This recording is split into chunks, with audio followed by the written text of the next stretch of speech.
ಅದೆಲ್ಲ ನಾಟಿ ಆಗಿಲ್ಲ ಅಂದ್ರೆ 42% ಏನು ಸೋಯಿಂಗ್ ಆಗಿಲ್ಲ, ಅದೆಲ್ಲ ನಾಟಿ ಆಗಿದೆ, ಏನು ಕ್ಲಾಸಸ್ ಆಗಿದೆ ಸರ್. ನಾನು ಹೇಳ್ತೇನೆ ಸರ್. ಈಗ ನಾವು ಎಲ್ಲರೂ ವಿಸಿಟ್ ಮಾಡ್ತಾ ಇದ್ದೇವೆ ಸರ್. ಈಗ ನೀರಾವರಿಯಲ್ಲಿ ಚೆನ್ನಾಗಿದೆ ಸರ್ ಬೆಳೆ. ಈಗ ಇದರಲ್ಲಿ ಅಂದ್ರೆ ರೈನ್ ಫೆಡ್ ಅಲ್ಲಿ ಸೋಯಿಂಗ್ ಆಗಿದೆ ಸರ್.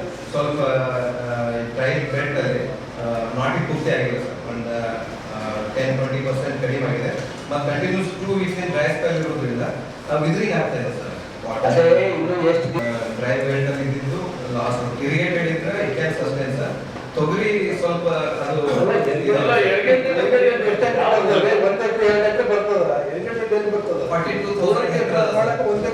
ಮಾತ್ರ ಬರ್ತದ ರೈತಿಗೆ. ಅದೇ ಸರ್. 10 ಎಕರೆ 3 ಎಕರೆ ಬರ್ತದ. ಆಮೇಲೆ ಇರಿಗೇಷನ್ ಅದರಲ್ಲಿ ಮಾತ್ರ ಬೋರ್ವೆಲ್ ಇರಿಗೇಷನ್ ಮಾಡ್ಕೊಂಡು 10% 20% ಅಂತೆಲ್ಲ ಆಲ್ಮೋಸ್ಟ್ ಆಗಿ ರೈತರು ಮತ್ತೆ ಡಬಲ್ ಸೋಯಿಂಗ್ ಮಾಡ್ಯಾರ.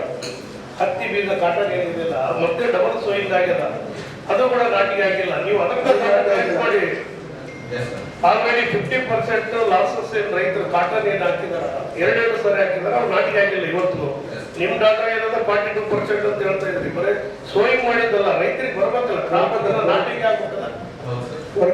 ಈಗ ನಿಮಗೆ ಬಫರ್ ಝೋನ್ ಯಾಕ ಸ್ಟಾಕ್ ಐತಿ ಅಂತದಕ್ಕೆ ಅಲ್ಲಿ ಸರಿಯಾದ ರೀತಿಯಿಂದ ಸೋಯಿಂಗ್ ಹಾಕಿದ್ದು ನಾಟಿಗೆ ಆಗ್ಲಿಲ್ಲ, ಬರ್ಲಿಲ್ಲ. ಇಲ್ಲಾಂದ್ರೆ ಇಷ್ಟೊತ್ತಿಗೆ ನಿಮ್ಮ ಇಷ್ಟೊತ್ತಿಗೆ ಜನ ಬಡದಾಡ್ತಾ ಇದ್ರು, ರೈತರಿಗೆ ಬರ್ತದಿಲ್ಲ. ಮತ್ತೆ ನಿಮ್ಮಲ್ಲಿರೋದು ಒಂದು ಚೀಲ ಕೂಡ ಗೊಬ್ಬರ ಸಿಗ್ತಾ ಇರಲಿಲ್ಲ. ಅದನ್ನ ನೀವು ಫಸ್ಟ್ ಸೋಯಿಂಗ್ ಲಾಸಸ್ ಅನ್ನ ನೀವು ರೈತರಿಗೆ ಏನದ ಅದನ್ನೊಂದು ಅಸೆಸ್ ಮಾಡಿ ಅದನ್ನೊಂದು ರಿಪೋರ್ಟ್ ವರದಿ ಕೊಡ್ರಿ. ಫಸ್ಟ್ ಈಗ 50% ಲಾಸಸ್ ಅದ ನೋಡಿ.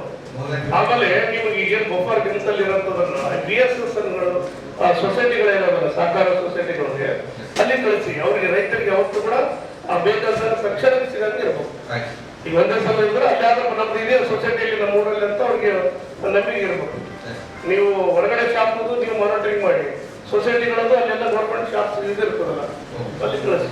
ಇದು ಲಾಸಸ್ ವರದಿ ಸಬ್ಮಿಟ್ ಮಾಡೋದು ನೋಡಿ ಸರ್.